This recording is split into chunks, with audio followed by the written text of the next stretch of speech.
ఈ ప్రాణహిత నదీ జలాల వినియోగం ఏదైతుందో 2004 నుండి 14 వరకు అప్పుడు ఉమ్మడి రాష్ట్రంలో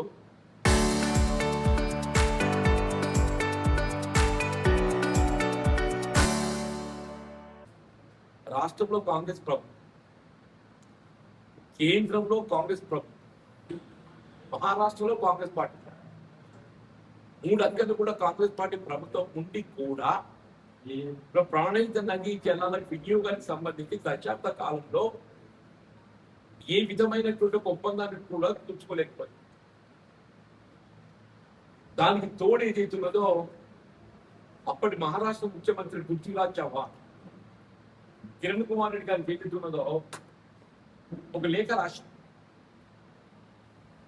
ఇవాళ మీరు ఈ ప్రాణహిత నదీ జలాల వినియోగానికి సంబంధించి యూనిలాటరల్ గా మీకు మీరే ప్రాజెక్ట్ నిర్మాణ కార్యక్రమాలు ఏదైతే కాలువలు డిజైన్ చేసి ముందుకు పోతున్నారో మేము 148 మీటర్లు మించి ఏ పరిస్థితుల్లో కూడా మేము దానికి ముందుకు పోయేది లేదు. ఒకవేళ అటువంటి పరిస్థితులు ఉత్పన్నమైనట్టయితే మీరు చేపట్టే ప్రతి కార్యక్రమానికి ఇవాళ మీరే బాధ్యులు. మహారాష్ట్ర ప్రభుత్వం మాత్రం ఏ పరిస్థితుల్లో కూడా 148 మీటర్ లెవెల్ మించి మేము ఆమోదం తెలిపేటువంటి ఒక సమస్య ఉత్పన్నం కాదు. కాబట్టి ఏదైతుందో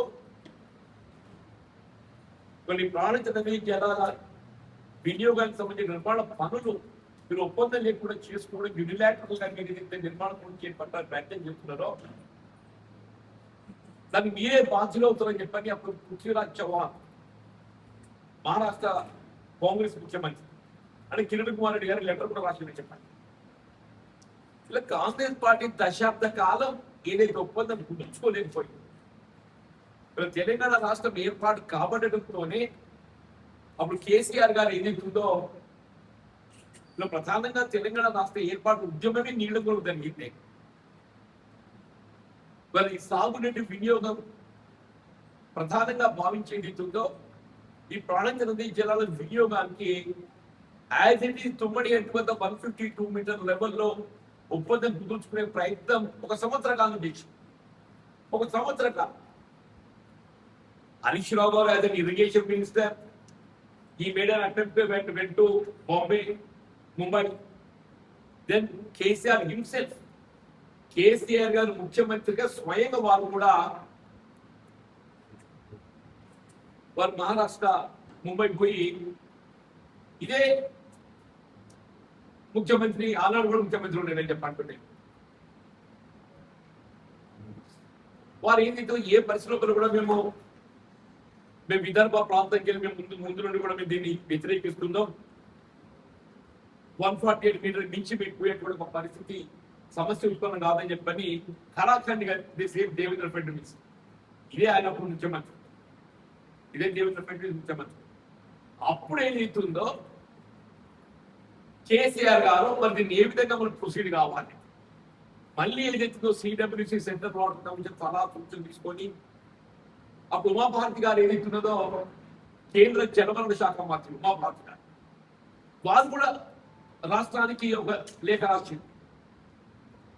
మీరు 148 మీటర్ లెవెల్ మించి ఏదైతుందో మహారాష్ట్ర ప్రభుత్వం ఆమోదించే పరిస్థితి లేదు కాబట్టి ప్రత్యామ్నాయం మీరు సైట్ వెరిఫై చేసుకోవాలని చెప్పని ఉమాభారతి గారు సూచించారు. అప్పుడు ఏదైతుందో మళ్ళీ కేసీఆర్ గారు ప్రత్యామ్నాయ సైట్ కొరకు వ్యాప్కోస్ కు ఈ బాధ్యత అప్పగించింది.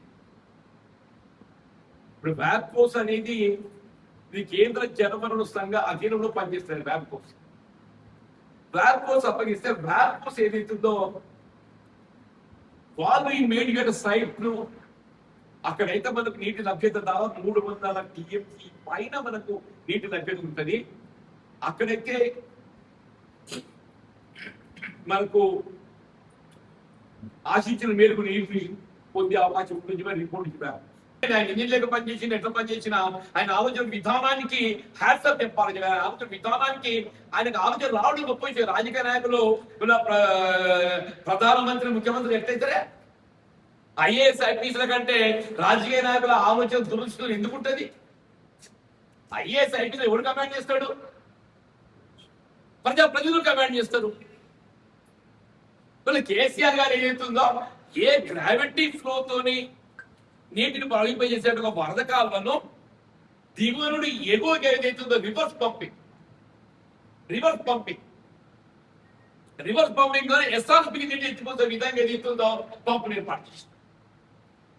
రివర్స్ పంపింగ్ మీకు ఒకటి ఏదైతుందో ఈ మల్యాల మండలం అంబాడిపల్లి ఒకటి ఉంది, బిట్వీన్ గంగాధర పూర్గుపల్లిలో లాంబాడిపల్లి మధ్యలో ఒక పంప్ డైవర్షన్ అది వచ్చి కాకతీయ కెనాలకు వస్తుంది. ఆ డైవర్షన్ అది కాకతీయ కెనాలకు వస్తే మనం ఎగువ అవసరం లేకుండా అక్కడికి వెళ్ళి కింద దిగువ కింది దాకా నిలువదు. ఇప్పుడు అలోస్ లైక్ ఇస్ ఓన్లీ రాంపూర్లో ఒక లిఫ్ట్ పెట్టి, రాంపూర్ మన జగిత్యాల జిల్లా, రాంపూర్లో ఒక లిఫ్ట్ పెట్టి రాంపూర్ వెళ్ళి ఎగువ దాన్ని లిఫ్ట్ చేసేది. మరి అక్కడ పోయేది ఎంతుందో ఈ ప్రశాంత్ రెడ్డి గారి కాన్సెన్స్ ఇలా అక్కడ కొట్టిపెట్టి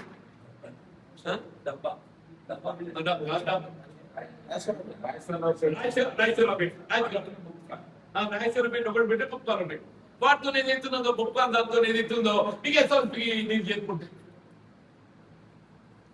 ఆయన రియల్ గా ఏదైతుందో ఆయన టెక్నాలజీ ఏదైతుందో ఎవడు ఆలోచన చేయండి, ఆయన ఆలోచన చేసి మనం భవిష్యత్తు ఇవాళ వృధాపోయినటువంటి మళ్లింపు చేసుకునేటువంటి ఒక వ్యవస్థ ఏర్పాటు చేస్తే దాన్ని ఏ విధంగా వినియోగించుకోకుండా ఇంతవరకు ఏదైతుందో నెగటివ్ ఎక్కడ కన్నపిల్ల నీరు ఎత్తిపోస్తే కేసీఆర్ పేరు, ఏడ కన్నపిల్ల నీరు ఎత్తిపోస్తే కేసీఆర్ పేరు.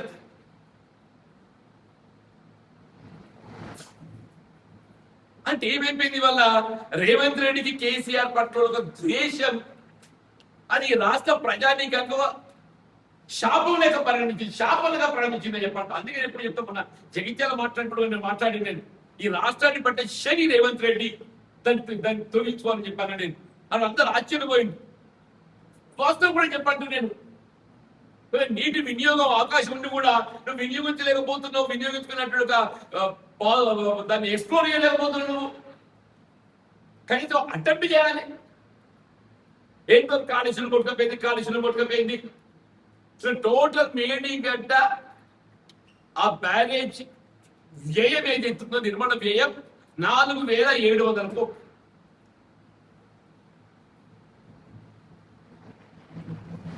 టోటల్ మేడిగడ్డ బ్యారేజ్ ఏదైతుందో అందులో 85 పిఎస్లలో ఏదైతుందో మనకు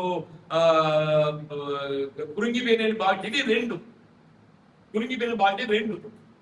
Total construction cost of the barrage is less than 5,000 crores. మొత్తం మేడిగడ్డ బ్యారేజీ నిర్మాణ వ్యయం 5,000 కోట్లు. కాళేశ్వరం ప్రాజెక్ట్ నిర్మాణ వ్యయం 1,00,000 కోట్లు అనుకుంటే అందులో 5,000 కోట్లు ఎంతనే 5%. మొత్తం కాళేశ్వరం ప్రాజెక్ట్ నిర్మాణ వ్యయం 1,00,000 కోట్లు అని చెప్తున్నాం కదా, 1,00,000 కోట్లు అని చెప్పని 1,00,000 కోట్ల మేడిగడ్డ బ్యారేజ్ నిర్మాణం ఏమైందా 5%. అది 500 కోట్లు పెడితే రెస్టోర్ అవుతుంది. Only 500-600 crores. అది కూడా ఎలాంటి ఏం చేస్తుందో రెస్టోర్ చేయడానికి సిద్ధంగా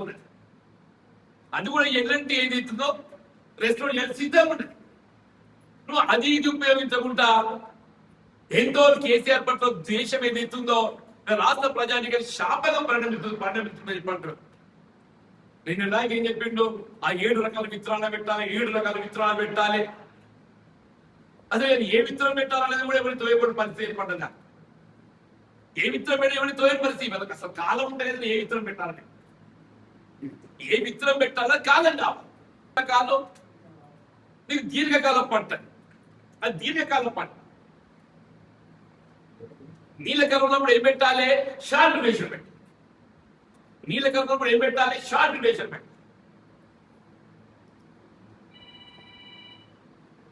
అది దీర్ఘకాలం పంట. ఆల్తడి పంటలు విత్తుదామంటేనేమో మీకు పునాస కాలం ఎత్తిపోయింది. ఆల్తడి పంటలు ఏదైతుందో విత్తుదామంటే పునాస కాలం ఎత్తిపోయింది. నిన్ను రివ్యూ పెట్టి ఏం విత్తనం పెట్టాలి, ఈ ఎల్లినో కరోనాకి ఏం విత్తనానికి ఏదైతుందో కరువు తట్టుకుని విత్తనం పెట్టాలి. ఈయన చెప్పి ఏదో కరువు తట్టుకుని విత్తనం ఏంటో పునాస సీదలు ఎత్తిపోయినాక రేవంత్ రెడ్డికి ఎత్తునేది అవసరం లేదు, ఉత్తమ్ రెడ్డికి ఎత్తునేది అవసరం. రేవంత్ రెడ్డికి ఎత్తునేది అవసరం లేదు, ఉత్తమ్ రెడ్డికి ఎత్తునేది అవసరం లేదు.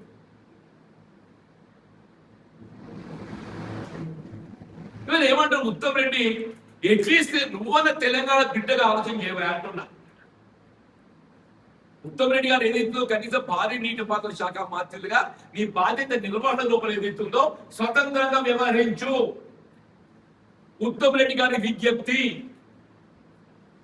నీ శాఖ నిర్వహణ ఏదైతుందో బాధ్యత కర్తవ్య నిర్వహణ లోపల ఏదైతే స్వతంత్రంగా వ్యవహరించు.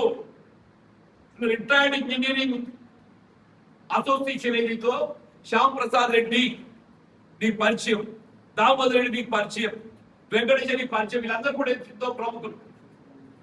వాళ్ళు సలహాలు ఇస్తున్నారు, వాళ్ళు తీసుకోవాలి, సేవలు వినియోగించుకో, వాళ్ళ సేవలు వినియోగించుకోవయ్యా. Let them experiment, let them experiment. You explore the possibility, you explore the possibility. నువ్వు ఏదో ప్రయత్నం చేయగలే, అది ఎట్లయితుంది? నువ్వు ప్రయత్నం చేస్తే కదా అవుతుందా కాదని తెలిసేది. నువ్వు ప్రయత్నం చేస్తే అవుతుందా కాదని తెలుస్తుంది. నువ్వు ప్రయత్నం చేయకుండా అట్లయితుంది. మేమంటే రాజకీయంగా మాట్లాడుతున్నాం అనుకోవచ్చు నువ్వు. రిటైర్డ్ ఇంజనీర్స్ వాళ్ళకి రాజకీయం ఏం లేదా? వాళ్ళు స్వయం ప్రతిపత్తితో రాష్ట్ర హితంతో వాళ్ళు మాట్లాడుతున్నారు. దయచేసి దేశజాల పోకండి. దేశ ప్రభుత్వానికి, రేవంత్ రెడ్డి గారికి, ఉత్తమ్ రెడ్డి విజ్ఞప్తి చేస్తే దయచేసి దేశజాలు పోకండి. ఇది రాష్ట్ర రైతాంగానికి సంబంధించిన ఒక అంశము, రాష్ట్ర ప్రజానికి సంబంధించిన అంశం అని చెప్తున్న వ్యవసాయకారులు అయినా రాబోయే కాలం త్రాగునీటికి ఇబ్బంది వస్తుంది. త్రాగునీటికి అని చెప్పి అంటున్నాను. ఇప్పుడు మొత్తం భగీరథ ఏదైతుందో ఎస్ఆర్పీ మీద ఆధారపడింది. భగీరథ ఏదైతుందో ఎస్ఆర్పీ మీద ఆధారపడింది. జగిత్యాల టౌన్ కి ఏదైతుందో అప్పుడు గతంలో 24 గంటలు రోజు నీళ్ళు వచ్చి, ఇప్పుడు పూట మొత్తం పూట నీళ్ళు వచ్చింది. హైదరాబాద్ నగరానికి కూడా ఏదైతుందో ఇదే ప్రాణాయత నీళ్ళు. హైదరాబాద్ నగరానికి కూడా ఏదైతుందో ఇవే నీళ్ళు. సాగునీటితో పాటు అయితే ప్రధానంగా సాగునీటి సమస్య ఇప్పటికే తీవ్రమైపోయింది. సాగునీటి సమస్య ఇప్పటికే తీవ్రమైపోయింది. పరిస్థితులు చేయి దాటిపోకంటే ముందు పేచజాలు పోకుండా రేవంత్ రెడ్డి ఇట్లా మూర్ఖంగా ప్రవర్తిస్తే, కానీ ఉత్తమ్ రెడ్డి నువ్వైనా ఏదైతుందో ఒక తెలంగాణ బిడ్డగా ఆలోచన చేయాలి. తెలంగాణ బిడ్డగా ఆలోచన చేయాలి. ఇవాళ నీ శాఖ, నీ బాధ్యత. నువ్వు రేపు ఇంజనీర్స్ తోని ఒక సమావేశం ఏర్పాటు చేయి. మీటింగ్ విత్ రిటైర్డ్ ఇంజనీర్స్, నీ శాఖ సంబంధించిన ఇంజనీర్స్ కూడా పిలువు. నువ్వు నాణ్యత ప్రమాణాలలో ఏదైతే ఇక్కడ కూడా వాళ్ళు కాంప్రమైజ్ అయిపోయిన ఒక సమస్య ఉత్పన్నం కాదు. Because that is reputed firm, public limited company L and T. సరే, అన్ఫార్చునేట్లీ ఒక 2 పియర్స్ ఏదైతుందో కొంచెం దెబ్బతిన్నాయి.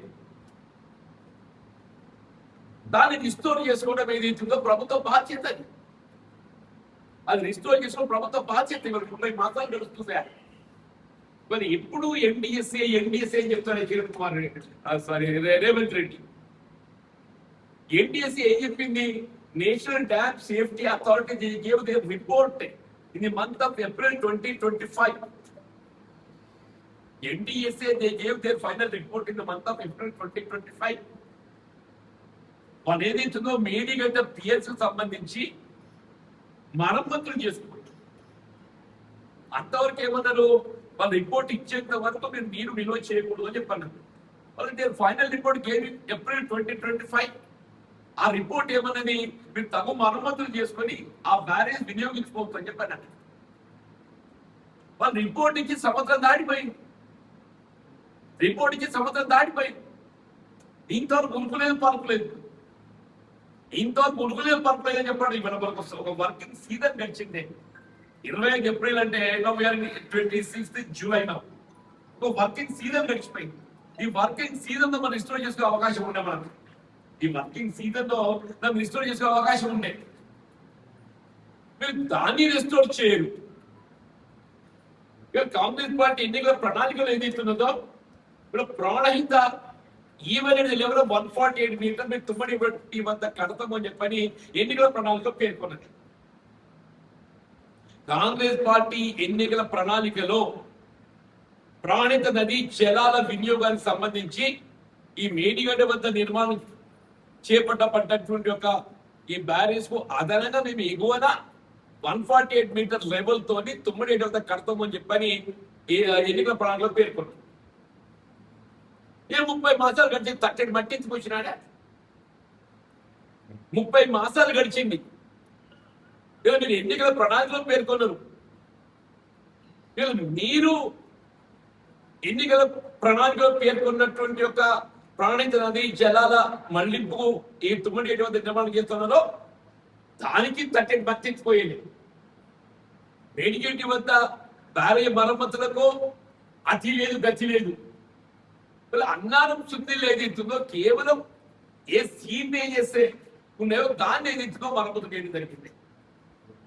అన్నారం శుద్ధిలకు సంబంధించి ఎక్కడ సీట్ చేస్తే ఉన్నాయని మీరు భావించిందో అవి కొంతమేర మరమ్మతు. ఇప్పుడు అన్నారం శుద్ధిల బ్యారేజెస్ వాటిని వినియోగించుకున్నటువంటి అవకాశం ఉన్నట్టు. మేడిగడ్డ బ్యారేజ్ అంటే రిస్టోర్ కాలేదు. అన్నారం శుద్ధిలో మనం వినియోగించుకునే అవకాశం ఉన్నది. కన్నెపల్లి పంప్ హౌస్ అనేది ఏదైతున్నదో it's the level of 93.5 meter level. At the level of 93.5 meter level ఏదైతుందో మన ఫ్లో ఉంటే వాటర్ నీరు ఏదైతుందో కన్నెపల్లి పంప్ హౌస్ వెళ్ళి ఎగువకి ఎత్తిపోయారు. కన్నెపల్లి పంప్ హౌస్ నుండి ఎగువకి ఎత్తిపోయారు. అన్నారం చుండీలకు వెళ్ళి మన వెళ్ళండి. దాని మీద దృష్టి పెట్టకుండా ఎంతవరకు ఏదైతుందో మరి కన్నపల్లి పంప్ హౌస్ వినియోగిస్తే ఎక్కడ కేసీఆర్ గారికి పేరు వస్తుంది. ఆయనకి ఎక్కడికి వచ్చేది అవుతుందో అంటే నిద్రలో కళలు కూడా కేసీఆర్ గారికి కనబడుతున్నారు. రేవంత్ రెడ్డి గారికి నిద్రలో కళలు కూడా కేసీఆర్ గారికి కనబడుతున్నారు. చెప్పండి, ఒక ప్రభుత్వం అధినేత ముఖ్యమంత్రి అనేవాడు ఎట్లుండాలని చెప్పారంటే ఒక పాజిటివ్ దృక్పథంతో ముందుకు పోవాలి. ఏ ప్రజానాయకుడు ప్రజాప్రతినిధి ఏ స్థాయి కానీ ప్రజానాయకుడు ప్రజాప్రతినిధి ఏ హోదాలోనైనా అది ఏ హోదాలో కానివ్వండి సర్పంచ్ స్థాయికి కూడా మా మిత్రులు సర్పంచ్ ఉన్నారు, కౌన్సిలర్స్ ఉన్నారు. పాజిటివ్ దృక్పథంతో ముందుకు పోవాలి. ముఖ్యమంత్రి అనేవాడు పాజిటివ్ దృక్పథం ఉండాలి. ఇప్పుడు ఏ విధంగా వల్ల ఎల్నినో ప్రభావంతో రాష్ట్రంలో కరువు పరిస్థితి ఎదుర్కోబోతున్నామో దాన్ని అధిగమించడానికి మనం ఏం చేయాలన్నట్టుగా ఆలోచన ఉండాలి. డైరెక్ట్ గా మిడిమానర్ లిఫ్ట్ చేయాలని చెప్పి ముందుగా భావించింది. మేడిగడ్డ నుండి ఏదైతుందో డైరెక్ట్ గా మిడిమానర్ లిఫ్ట్ చేయాలని చెప్పని ముందుగా భావించింది. కానీ ఏదైతుందో మధ్య గవర్నమెంట్స్ రావడంతో ఆ డైరెక్ట్ గా లిఫ్టింగ్ ఫ్రమ్ మేడిగడ్డ టు మిడిమానర్ అది సాధ్యం కాదు అని చెప్పని నివేదిక రావడంతో ఏదైతుందో అప్పుడు ప్రత్యామ్నాయంగా ఉన్నటువంటి ఒక ఏకైక అవకాశం మేడిగడ్డ నుండి మనకు ఎల్లపెల్లికి మధ్యలో ఏదైతుందో ఇంకొక 2 బ్యారేజెస్ అదనంగా నిర్మాణం చేసి అన్నారం సుందిట ఇది సిడబ్ల్యూసి అనుమతులతోనే చెప్పంటే అంటే సిడబ్ల్యూసి అనుమతులతోనే చెప్పని అంటే రిపీట్ ఏం చెప్తున్నా చెప్పంటే ఇప్పుడు ఫండింగ్ ఏజెన్సీస్ ఎవరైనా కానీ ఏ ప్రాజెక్ట్ నిర్మాణం కానీ ఏ కార్పొరేషన్ కానీ మన ఫండింగ్ ఏజెన్సీ మనకు రుణ సౌకర్యం కల్పింప చేయబోయే ముందు దానికి సంబంధించిన అనుమతులు అన్ని వాళ్ళు సరి చూసుకొని వాళ్ళు రుణ సౌకర్యం కల్పిస్తారు. ఇవాళ కాళేశ్వరం ప్రాజెక్ట్ అంటే అందులో భాగమైనట్టుగా మేడిగడ్డ కానీ అన్నారం కానీ సుందిల కానీ ఈ బ్యారేజ్ నిర్మాణానికి కావాల్సినటువంటి ఒక ఫండింగ్ పవర్ ఫైనాన్స్ కార్పొరేషన్ కూడా అప్పించింది. పవర్ ఫైనాన్స్ కార్పొరేషన్ అప్పించబోయే ముందే ఏదైతున్నదో దానికి సంబంధించిన అనుమతులు అన్ని గమనించే నీకు అప్పిస్తాయి. సంబంధించిన అనుమతులను గమనించకుండా ఏదైతుందో అప్పిచ్చేటప్పుడు ఇవ్వడం మొన్న నేను అది చెప్తున్నాను. ఇవాళ ఏదైతుందో వీళ్ళ సిడబ్ల్యూసి అనుమతి సలహా సూచనలకు అనుగుణంగానే మేడిగడ్డ అన్నాల సుందర 3 బ్యారేజ్ నిర్మాణం చేయడం. మీకు 2022లో ఏదైతుందో ఎప్పుడు రానంత వరద వచ్చిన దాదాపు ఆల్మోస్ట్ 29 లక్షల క్యూసెక్ వాటర్ ఫ్లో అయింది. 22లో 29 లక్షల క్యూసెక్ వాటర్ ఫ్లో అయింది. అప్పుడే మీకు ఏదైతుందో ఈ పంపింగ్ మెయిన్ ఏదైతుందో ఇప్పుడు ఎక్కడికి లేదా మనం వాటర్ లిఫ్ట్ చేయాలని చెప్పి భావిస్తున్నామో కన్నెపల్లి పంప్ అవుతే అది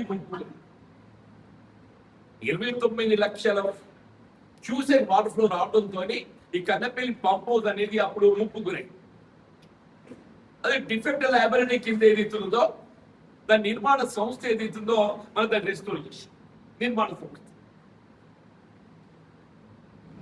ఇక్కడ గమనించదగ్గ ఇంకో విషయం ఏంటంటే మేడిగడ్డ నిర్మాణ సంస్థ ఎల్ఎన్టీ ప్రపంచ ప్రఖ్యాతి చెందినటువంటి నిర్మాణ సంస్థ. ఎల్ఎన్టీ ప్రపంచ ప్రఖ్యాతి చెందినటువంటి నిర్మాణ సంస్థ అని చెప్పండి. ఇలా హైదరాబాద్ మెట్రో నిర్మాణం చేసింది కూడా ఎల్ఎన్టీ.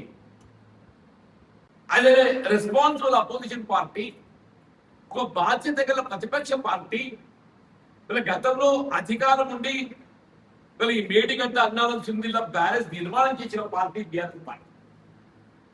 ఉన్న అనుభవంతో ఏదైతుందో అటు కేటీఆర్ గారు, హరీష్ రావు గారు వీళ్ళ కన్నెపల్లి నుండి ఏదైతుందో మన నీటిని ఎత్తిపోసేటువంటి అవకాశాలు ప్రభుత్వానికి ఏదైతుందో అంకెలతో పాటు సాంకేతికంగా సలహా సూచనలు, సాంకేతికంగా టెక్నికల్ గా రేవంత్ రెడ్డి ఎంతవరకు ఏదైతుందో అని కేసీఆర్ పట్ల మొత్తం మనసంతా విషయం నింపుకుంటే అంటున్నాను. ఇప్పుడు అది ఏమైపోయింది చివరికి ఈ తెలంగాణ రాష్ట్ర ప్రజానిక రైతాంగానికి ఒక శాపంలాగా పరిణమిస్తుందండి, శాపంలాగా పరిణమిస్తుందని చెప్పంటాడు.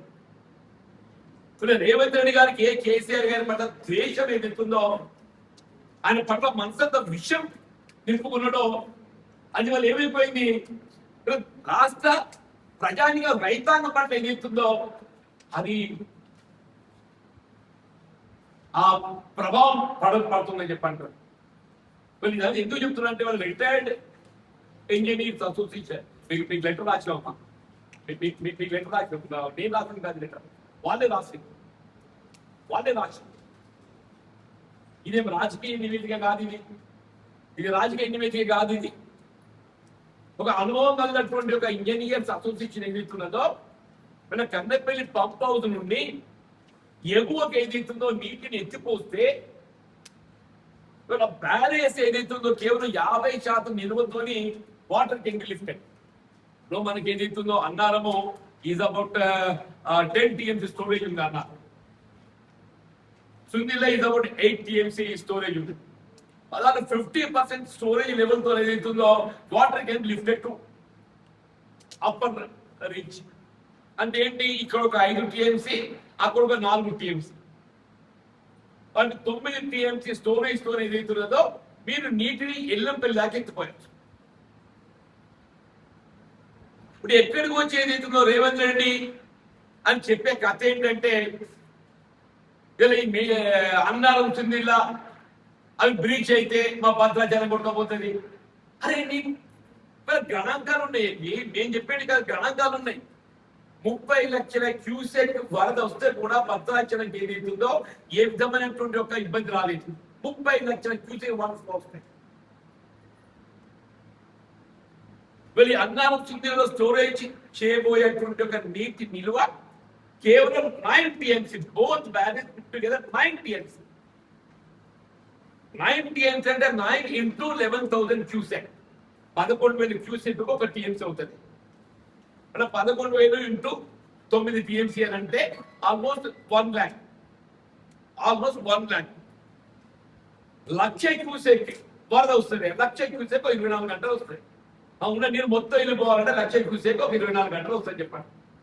30 లక్షల క్యూసెక్ వరద వస్తేనే భద్రాచలంకి ఏదైతే ఏ విధమైనటువంటి ఒక దానికి సమస్య ఉత్పన్నం కాలేదు. నువ్వు ఏం చెప్పదలుచుకున్నావు సమాజానికి, తెలంగాణ ప్రజానికానికి, రైతాంగానికి అని చెప్పంటుంది. లేదంటే ఉత్తమ్ రెడ్డి ఆయన సమీక్ష చేసిండే ఈ ఎల్నినో ప్రభావాన్ని మనం ఏ విధంగా అధిగమించాలి, మరి ఏ విధంగా పంటలు సాగు చేయాలి. నిజంగా ఆశ్చర్యం కలుగుతుంది. నువ్వు ఎల్నినో ప్రభావాన్ని అధిగమించడానికి ఉన్నటువంటి ఒక మనకు అనువైన మార్గం ఏదైతుందో నీటి లభ్యత. ఆ నీటి లభ్యత అక్కడ మనకు అందుబాటులో ఉన్నది, వృధా పోతున్నది.